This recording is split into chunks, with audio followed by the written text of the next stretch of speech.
오늘 제목은 온유한 자가 땅을 차지한다입니다. 온유한 자가 땅을 차지한다. 봉근님 그거 아십니까? 모든 사람은 믿음을 가지고 살아갑니다.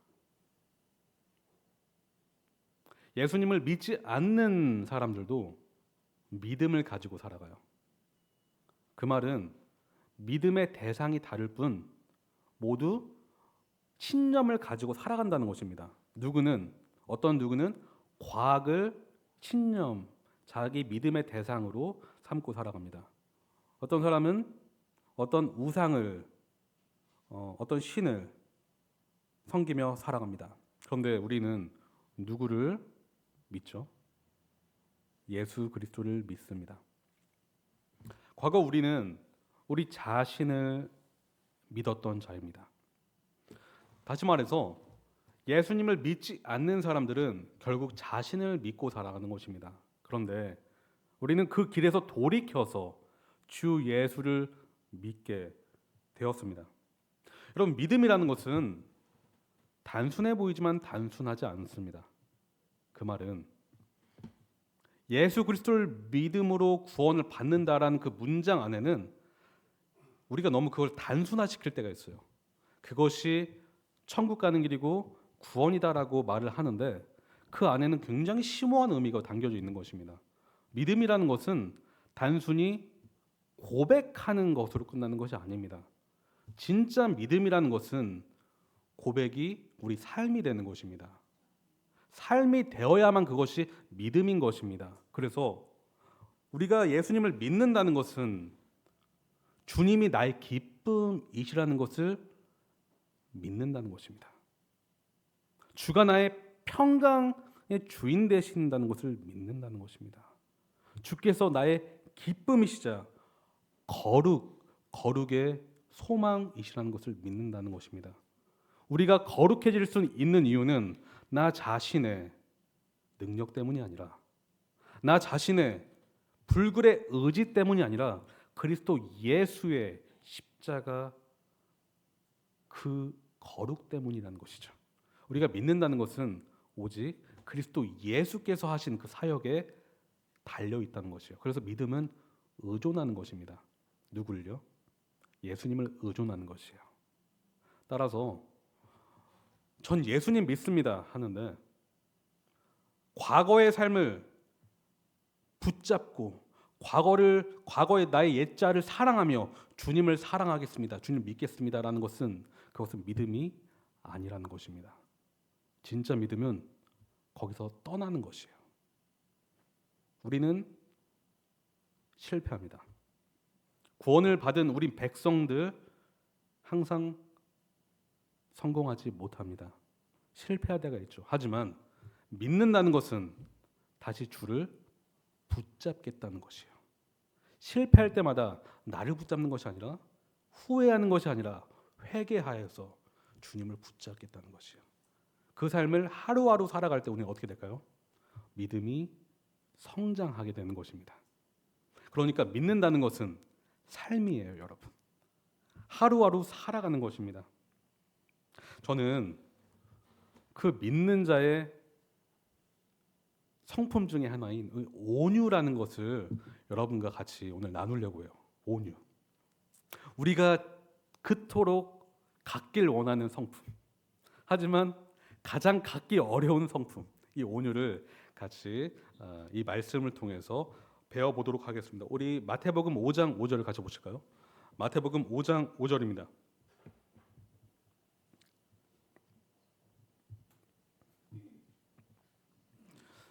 한 목소리로 읽어보겠습니다. 마태복음 5장 5절 시작. 온유한 사람은 복이 있다. 그들이 땅을 차지할 것이다. 죄송한데 우리 뒤에 에어컨 좀 꺼주실 수 있을까요? 예.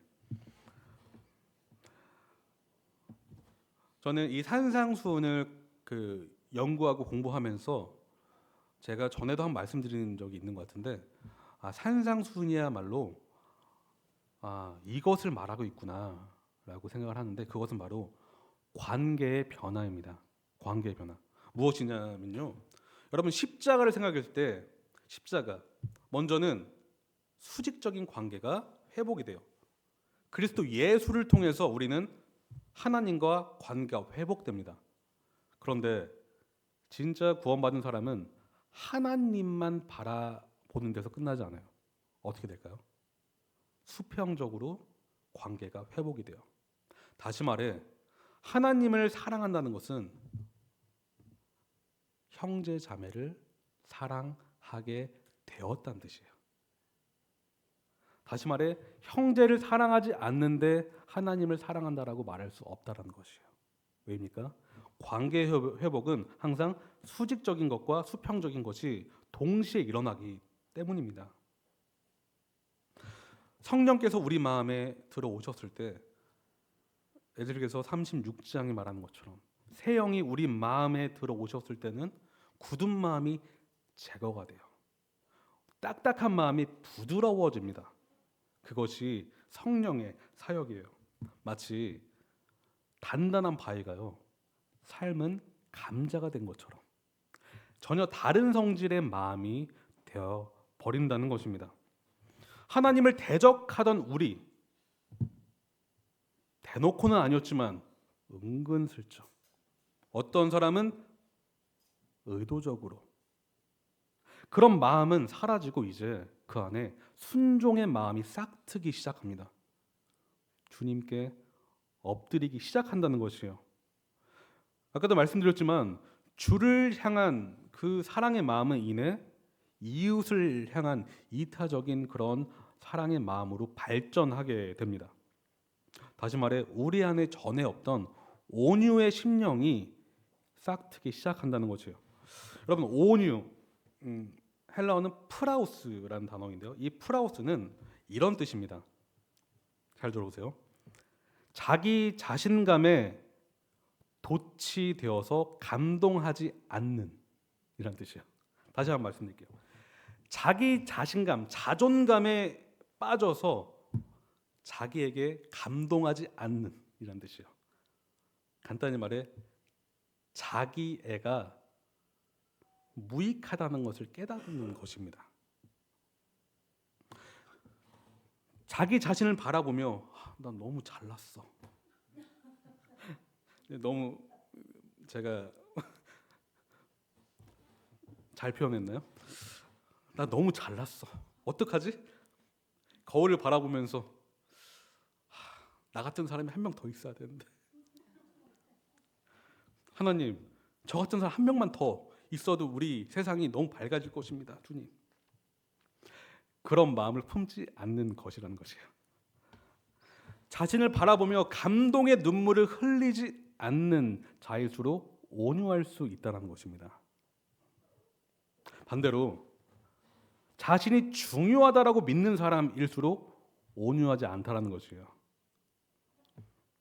전 누가복음 18장 9절에서 14절 말씀을 굉장히 좋아합니다. 주님께서 이 바리새인과 세리 비유를 통해서 참된 구원이 무엇인지, 하나님이 원하는 사람이 누구인지를 가르쳐 보여주십니다. 여러분, 바리새인과 세리는 당시에 전혀 다른 평판을 받았던 인물이에요. 바리새인 누구입니까? 그 평범한 사람들인데 그들은 율법을 고수하고 율법을 지킴으로 인해서 사람들에게 존경받았던 그런 존재였습니다. 존경받는 존재였어요. 그런데 세리는 누구였죠? 로마의, 그러니까 따지면 일본 앞잡이라고도 볼 수 있어요. 네, 우리 식으로 말하면 로마 그 수하로서, 로마 황제 수하로서 백성들의 피를 빨아먹었던, 세금을 갈취했던 존재가 바로 세리였습니다. 바리새인과 다르게 사람들이 세리를 어떻게 했을까요? 굉장히 악인이라고 생각했어요. 그런데 이 비유 안에는 정말 놀라운 그런 진리가 숨겨져 있어요. 예수님은 세상 사람들과 다르게 전혀 다른 평가를 하시기 때문입니다. 바리새인은 기도를 합니다. 어떻게 기도를 하냐면요, 하나님께 기도를 하는 것이 아니라 자기 자신에게 기도를 해요. 여러분이 한번 나중에 묵상해 보세요. 그는 이런 식으로 기도합니다. 제가 이 말씀을 제가 좀 풀이해서 말씀드리면 바리새인은 이런 식으로 기도해요. 하나님, 저 좀 보세요. 저 위대하지 않습니까? 주님, 저 너무 잘나지 않았습니까? 저의 가치를 한번 느껴보세요, 주님. 저는 의로운 자가 확실합니다. 주님, 저 세리 같은 저 아기는 착취자이지만 저는 11조를 주님이 말씀하신 것 이상으로 11조를 냅니다. 주님, 일주일에 1년에 딱 한 번만 금식하라고 주님이 말씀하셨는데 저는 일주일에 2번이나 금식해요, 주님. 주님, 주님께서 말씀하지 않은 그 11조의 명목을 저는 다 끌어모아서 훨씬 더 많은 헌금을 내는 저를 보십시오. 저 대단하지 않습니까? 저는 천국 백성이 확실합니다. 이렇게 자화자찬한다는 것이에요. 그런데 세리는 고개를 들지 못합니다. 하나님 앞에 감히 그저 주여 제가 죄인입니다 고백할 뿐이에요. 예수님은 누구를 의롭다고 하실까요? 바리새인일까요? 세리일까요? 사람들은 바리새인이라고 말합니다. 하지만 하나님은 달라요. 평가가 달라요. 왜냐? 하나님은 중심을 보시기 때문에. 여러분, 온유는 이런 것입니다. 세리와 같은 자를 하나님은 온유하다고 말씀하시는 거예요. 반대로 예수님은 이렇게 자기 능력과 지혜에 감명받은 자에게서 그 영적 온유를 발견하지 못하신다는 것이에요. 여러분, 다시 산상수훈의 논리를 다시 보겠습니다. 순서적인 그런 논리적인 순서를 같이 볼게요. 죄인의 마음 속에 가장 먼저 일어나는 것은 심령의 가난입니다. 그 가난에 자기 존재됨을 깨닫습니다. 그 자기 존재됨을 인식한다는 것입니다. 그래서 빚진 자로서의 자기 존재를 고백하게 돼요. 영적 파산을 신청합니다. 그래서 그는 자기 죄와 죄책에 대해서 애통하지 아니할 수 없다라는 것입니다. 자기 죄에 대해서 책임을 지려고 한다는 것입니다. 그 전에는 그 책임이 나에게 없다라고 했지만 이것은 나의 책임이다. 그의 책임이 아니라 누군가의 책임이 아니라 나의 책임이다. 그 자에게서 애통이 흘러나온다는 것입니다. 하지만 그때 기독교 신비가 일어납니다. 자기 죄 때문에 절망하는 자에게 십자가의 죽음이 부활로 역사하기 때문입니다. 육신의 눈은 믿음의 그 영적 시각을 이식받아서 세상을 달리 보기 시작해요. 그 주위 세상은 전혀 달라지지 않았습니다. 하지만 뭐가 달라졌어요? 그의 마음이 달라졌어요. 가치관이 달라졌습니다. 세계관이 달라졌습니다. 그때 그에게서 이제 온유가 시작합니다. 여러분, 그러므로 주님께서 가르치신 이 산상순의 성품, 특히 이 온유는 결코 자연인이 가질 수 없는 성질의 인격입니다. 옛 건물이 무너져야만 새 건물이 다시 지어질 수 있듯이, 마치 한 알의 씨앗이 죽어야만 새싹이 돋듯이 그리스도와 함께 죽고 부활한 자에게서만 이 부드러운 심령이 시작된다는 것입니다. 오늘 갈라디아서 2장 20절에서 이렇게 말해요. 제가 읽겠습니다. 나는 그리스도와 함께 십자가에 못 박혔습니다. 이제 살고 있는 것은 내가 아닙니다. 그리스도께서 내 안에 살고 계십니다. 내가 지금 육신 안에서 살고 있는 삶은 나를 사랑하셔서 나를 위하여 자기 몸을 내어주신 하나님의 아들을 믿는 믿음 안에서 살아가는 것입니다. 제가 여러분께 묻고 싶은 것은 이것입니다. 여러분은 진정으로 그리스도와 함께 죽고 그리스도와 함께 부활하셨습니까? 그래야만 온유해질 수 있습니다, 여러분. 저는 어떠한 방법론적인 것을 여러분에게 드릴 수가 없어요. 저는 그런 능력이 없습니다. 하지만 이 진리는 여러분께 드릴 수가 있습니다. 그리스도와 함께 죽고 부활하셔야만 여러분이 온유한 자가 될 수 있습니다. 하지만 온유하기란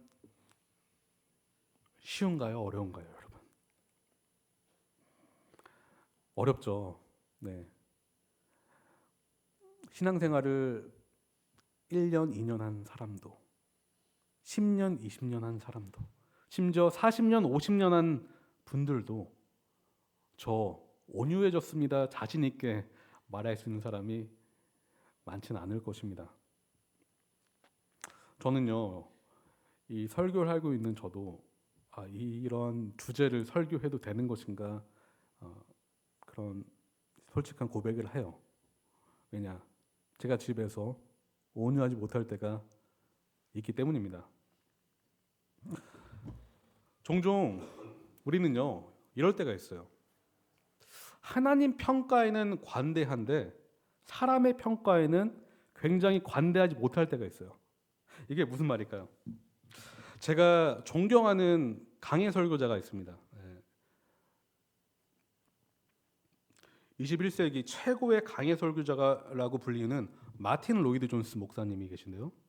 그분이 이렇게 말해요. 나에게 정직할 때 나는 내 속에서 나를 이끄는 죄와 악을 보게 됩니다. 나는 이 두 가지를 대면할 준비가 되어 있습니다. 하지만 다른 사람들이 나에 대하여 같은 것들을 말하게 허용하는 것은 얼마나 더 어려운 일이겠습니까? 나는 본능적으로 분개합니다. 다른 사람이 우리를 정죄하는 것보다 우리 자신을 정죄하는 편을 택합니다. 나 자신은 내가 죄인이라고 말합니다. 하지만 본능적으로 다른 사람이 나에게 죄인이라고 말하는 것을 좋아하지는 않습니다. 여러분은 어떠십니까?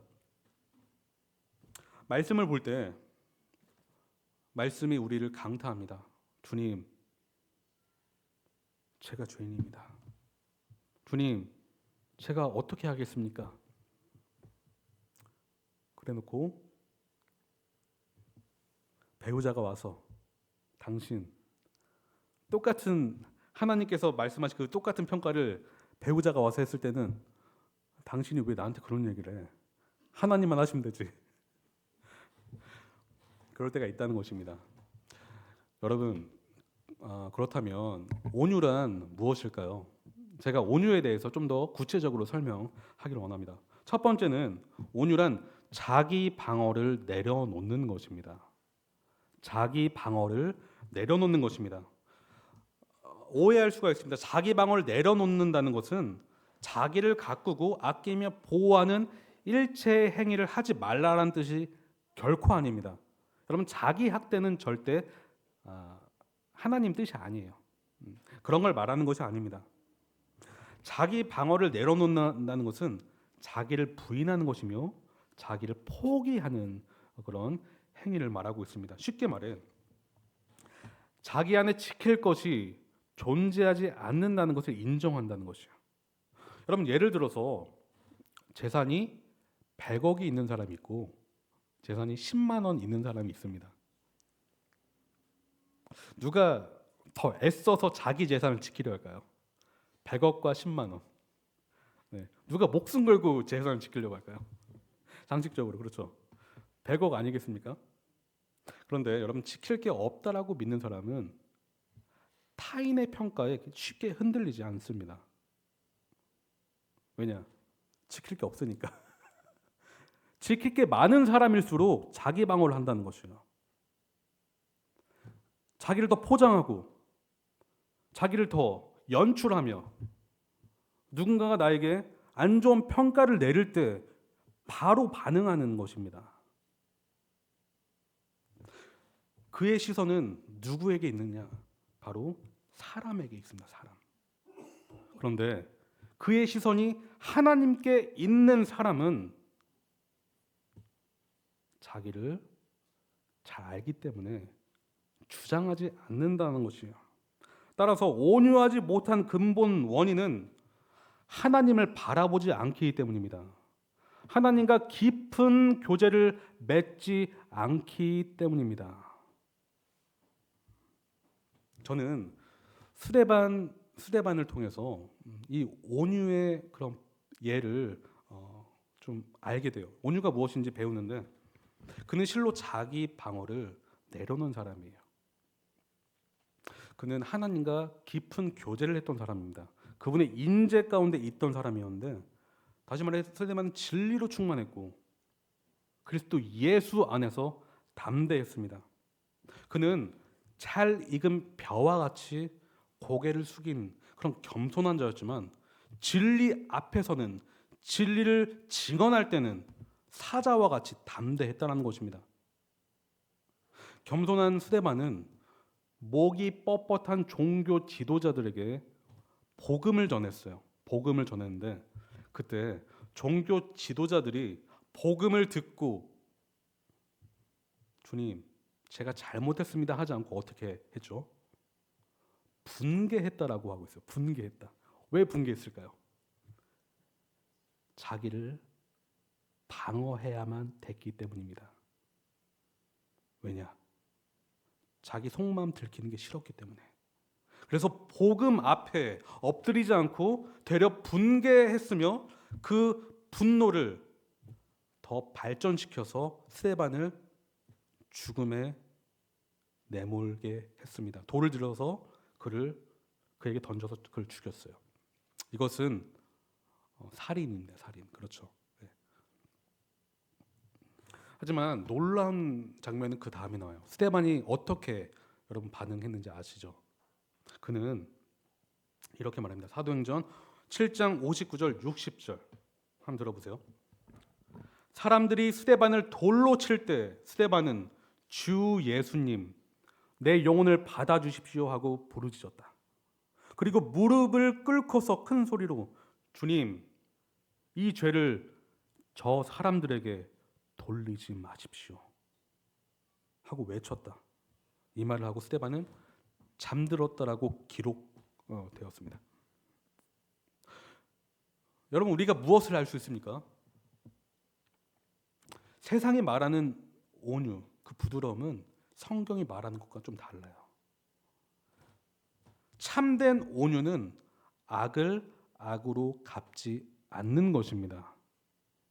되려 선으로 반응하는 것입니다. 모든 심판을 주께 의탁하며 주님, 저들을 용서해 주십시오. 되려 그들의 구원을 놓고 기도하는 것입니다. 이것이 성경이 말하는 온유예요.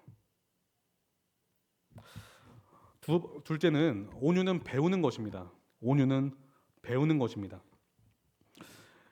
여러분, 저와 여러분의 특징이 있어요. 공통된 특징이 있어요. 무엇인지 아십니까? 어쩌면 모든 피조물의 특징입니다. 창조주와 다른 특징. 우리는 연약합니다. 연약해요.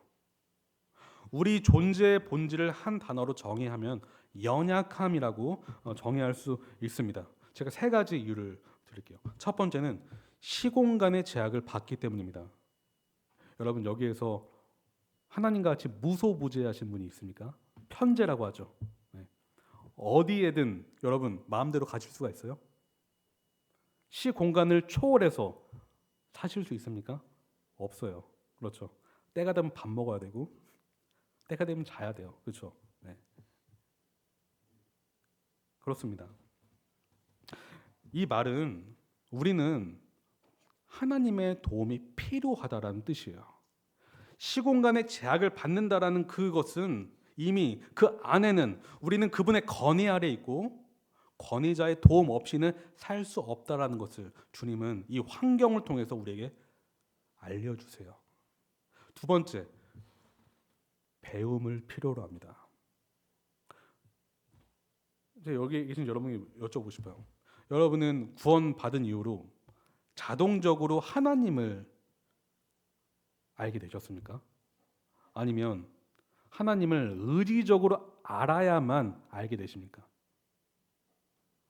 의지적으로 아셔야 돼요. 그렇죠? 하나님 외에는 모든 존재는 공부해야 돼요. 공부하는 이유는 우리가 창조주가 아니기 때문이에요.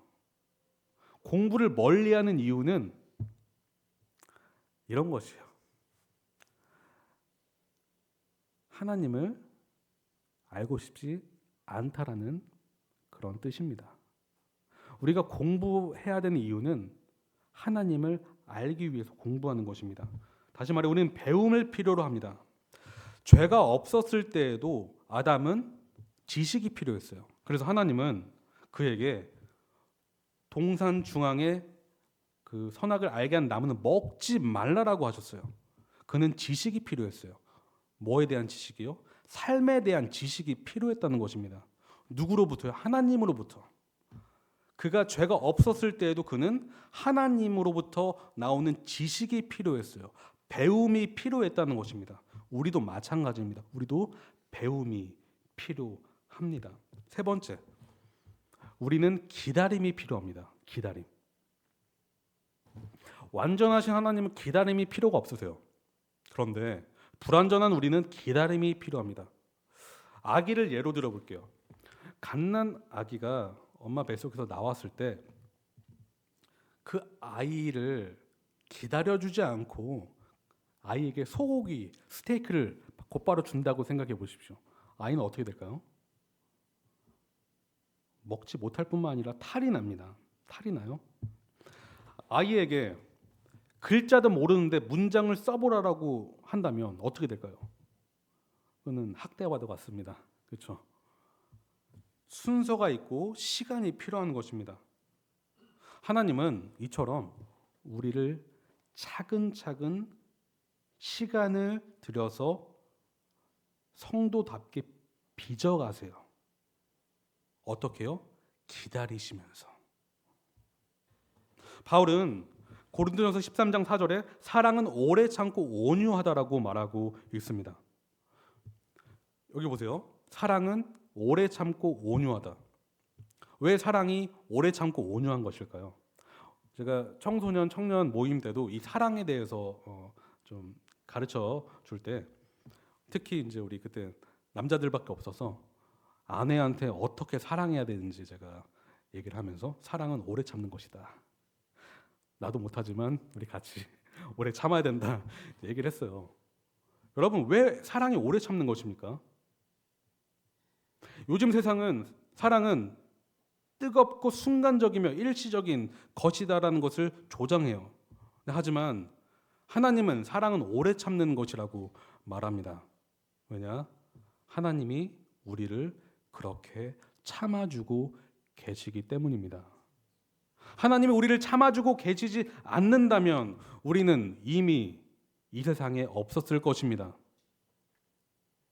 지금도 주님이 참아주고 계시기 때문에 우리가 그 사랑에 힘입어서 죄에서 돌이킬 수 있고 절망 가운데서 기뻐할 수 있고 소망을 품을 수 있는 것입니다. 그분이 우리를 참아주시기 때문에. 여러분, 그래서 사랑은 오래 참고 온유하다. 오래 참는 것과 온유는 항상 짝이에요. 무엇이냐? 인내 없는 온유는 헛된 부드러움이며 온유 없는 인내는 헛된 기다림입니다. 오래 참는 사람은 온유하며 온유한 사람은 오래 참습니다. 급하지 않는다는 것이요. 하나님은 우리를 삶이라는 연단의 현장을 통해서 천천히 빚어가시는데 어떻게 하신다고요? 오래 참아주시고 온유하게 그 사랑 때문에 우리가 성장할 수 있는 것입니다. 우리가 자라나갈 수 있는 것입니다. 저는 두 사람을 예로 들어볼게요. 아브라함을 잘 알고 계실 거예요. 아브라함. 그가 75세가 됐을 때 가나안 땅에 입성하면서 하나님은 약속을 주세요. 내 몸에서 날짜가 상속자가 될 것이다. 그런데 10년이 지날 무렵 아브라함의 믿음이 좀 흔들리기 시작합니다. 여러분 10년이 지났어요.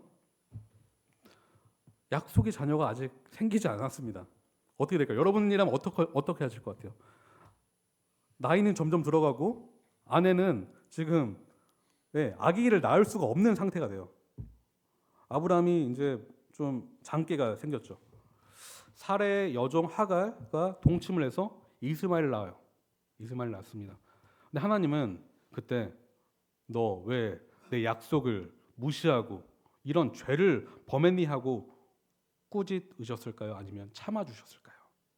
참아주세요. 인내하십니다. 아브라함과 사라에게.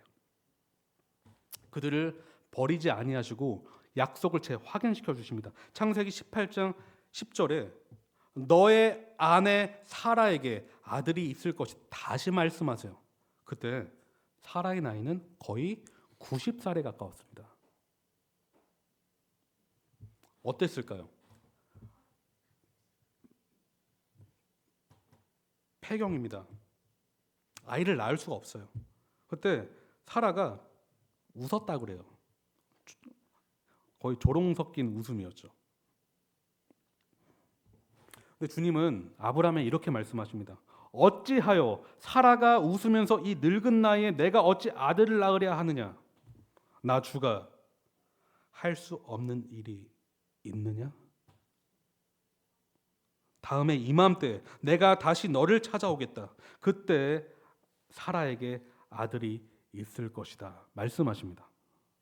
1년 뒤 정확히 하나님 약속대로 아브라함은 100세가 됐을 때 사라를 통해 약속의 아들 이삭을 선물로 받습니다.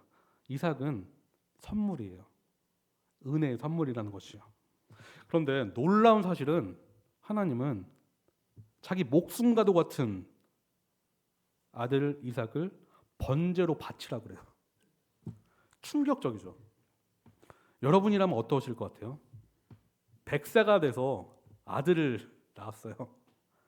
약속의 자녀라고 하나님이 약속도 해주셨어요. 근데 그분께서 번제로 바치래요. 너무 충격적인 말 아닙니까? 이러지 않으시겠어요? 주님 주셨다고 왜 도로 말도 안 나오네요. 왜 도로 가져가십니까, 주님? 하지 않으시겠습니까? 그런데 아브라함은요 아무나 없이 하나님이 일러주신 그곳으로 이삭을 데려가요. 이때가 아브라함이 약속을 받은 지 35년에서 40년이 지난 때였습니다. 40년이 지났어요. 여러분 아브라함의 변화를 좀 느껴지십니까? 변화가? 지난 세월 동안 그는 수많은 실패와 실수를 했어요. 2번이나 누구를 팔아 넘기려고 했죠? 아내를요. 어떻게 그럴 수가 있죠? 네, 저는 안 그럴 것입니다. 아니 어떻게 그럴 수가 있죠? 자기 목숨을 보존하고자 아내를 왕에게 줘버렸어요. 저는요 자기 방어의 표본이 누구예요라고 물으신다면 아브라함입니다라고 말할 것입니다. 다시 말해서 그는 온유한 자가 아니었습니다. 온유한 자가 아니었어요. 그런데 그는 많이 달라졌습니다. 온유해졌어요. 자기 방어를 하지 않습니다. 이삭은 그의 모든 것입니다. 그런데 내주었어요. 왜 그랬을까요? 하나님 때문입니다. 아브라함을 오래 참아주신 하나님, 그분을 바라보면서 그분을 통해서 온유를 배운 것입니다. 여러분 모세는 어떠합니까? 민수기 12장 3절 개역개정은 이렇게 말해요. 민수기 12장 3절 이 사람 모세는 온유함이 지면의 모든 사람보다 더하더라. 새 번역 모세로 말하자면 땅 위에 사는 모든 사람 가운데 가장 겸손한 사람이다. 가장 온유한 사람이 모세라고 말하고 있습니다. 하지만 모세는 원래 그런 사람이 아닙니다. 신학자 제임스 패커라는 분이 계신데 그분의 말을 빌리자면 자기 동족의 사사로운 문제를 해결하려 주제넘게 구원자 노릇을 했고 권력을 휘두르며 애굽인을 결국 죽게 만들었다. 그는 이렇게 평가해요. 하지만 하나님은 모세를 크게 쓰실 계획을 갖고 계셨어요. 그런데 크게 쓰시기 위해서 먼저 그를 낮추셔야만 됐습니다. 그래서 몇 년 동안 그가 광야 생활을 했습니까? 40년 동안. 아브라함과 비슷해요. 40년 동안 광야 생활을 했습니다. 미디안 광야, 그 광야 생활을 40년 동안 했다라는 것입니다. 은혜의 칼로 하나님은 그를 그 내면을 수술하셨습니다. 1, 2년이 아니라 40년 동안 모세가 가졌던 허영과 교만을 부셨는데 하나님이 40년 동안 그렇게 하셨다는 것입니다. 때가 참에 40년 뒤에 하나님은 모세를 찾아오십니다. 그리고 나의 백성 이스라엘을 구원하라고 명령하세요. 그때 여러분 모세가 어떻게 반응했는 줄 아십니까? 그가 이렇게 말합니다. 제가 무엇이라고 감히 바로에게 가서 이스라엘 자손을 이집트에서 이끌어내겠습니까? 출애굽기 3장 11절. 모세가 뭐라고 말한다고요? 제가 무엇이라고 감히. 그는 자기 존재됨을 이렇게 평가하고 있는 것이요. 능력도 위치도 나는 주님, 저는 아무 쓸모없는 존재입니다. 그런데 저를 왜 쓰려고 하십니까, 주님? 이렇게 말하고 있는 것입니다.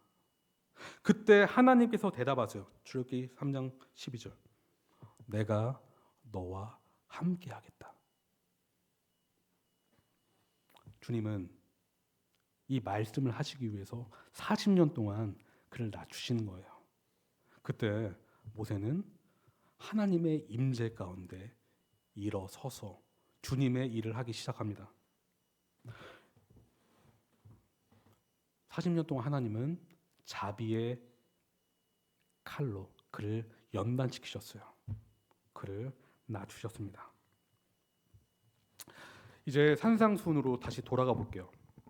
여러분 마태복음 5장 5절 온유한 사람은 복이 있다. 그들이 땅을 차지할 것이다.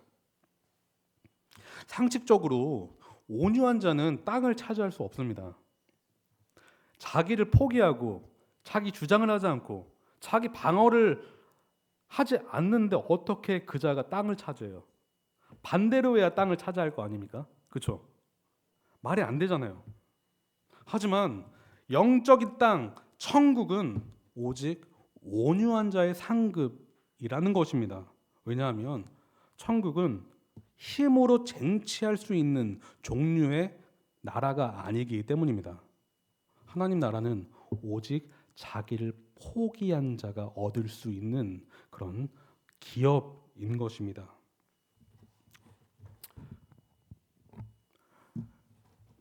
여기 계신 성도님들은 여러분 온유해지기를 원하십니까? 마음이 부드러워지기를 원하십니까?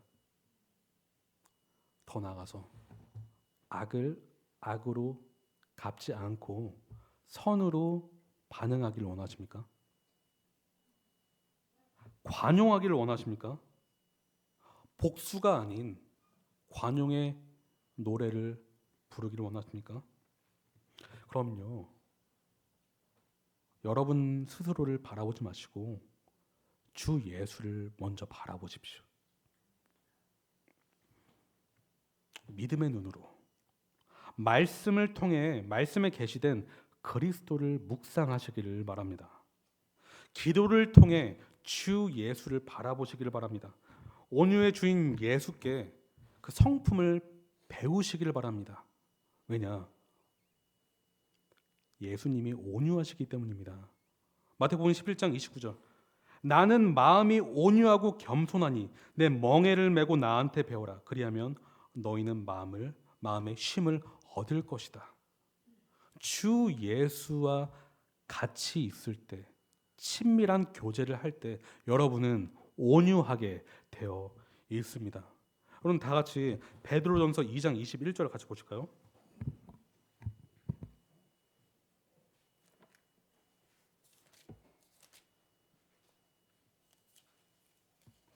베드로전서 2장 21절부터 24절인데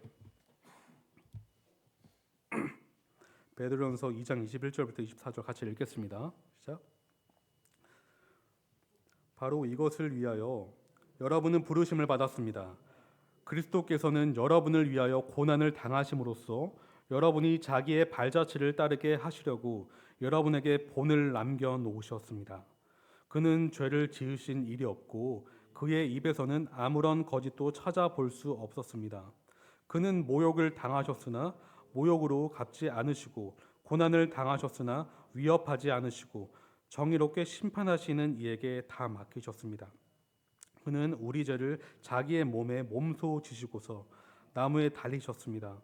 그것은 우리가 죄에는 죽고 의에는 살게 하시려는 것이었습니다. 그가 매를 맞아 상함으로 여러분이 나음을 얻었습니다. 겸손의 비결, 온유의 비결은 여러분께 있지 않습니다. 오직 예수께 있습니다. 그분은 저와 여러분의 영적 변화를 위해서 욕으로 갚지 않으셨습니다. 수치로 되갚지 않으셨습니다. 보복하지 않으셨습니다. 그냥 십자가를 지셨습니다. 이것이 비결이에요. 여러분 온유해지길 원하십니까? 십자가의 본을 여러분 가슴에 품으시고 주께 간구하심으로 십자가의 도를 삶으로 살아가시길 바랍니다. 이것이 진정으로 여러분과 제가 부드러워질 수 있는 비결입니다. 다 같이 기도하시겠습니다. 사랑해 주님, 오늘 온유에 대해서 배웠습니다. 이 인격이 얼마나 어려운지 우리 모두는 잘 알고 있습니다. 주님, 오늘은 괜찮다가 내일은 또 성을 내며 그 다음 날은 부드러웠다가 그 다음 날은 분노하는 우리 자신을 발견합니다. 주님, 우리 안에 그리스도 예수의 인격을 심겨주시옵소서. 주께서 온유하신 것처럼 우리가 온유한 자가 되어서 주님의 영광을 우리의 인격으로 드러내게 도와주시옵소서. 저와 성도님의 그리스도 예수를 닮은 그 성품으로 말미암아 우리 가정이 변화되고 우리 가정 안에 믿지 않는 자들이 주 예수 앞에 나올 수 있는 놀라운 영적 역사를 일으켜 주시옵소서. 그래서 주님 홀로 영광 받아 주시옵소서. 예수님의 이름으로 기도합니다. 아멘.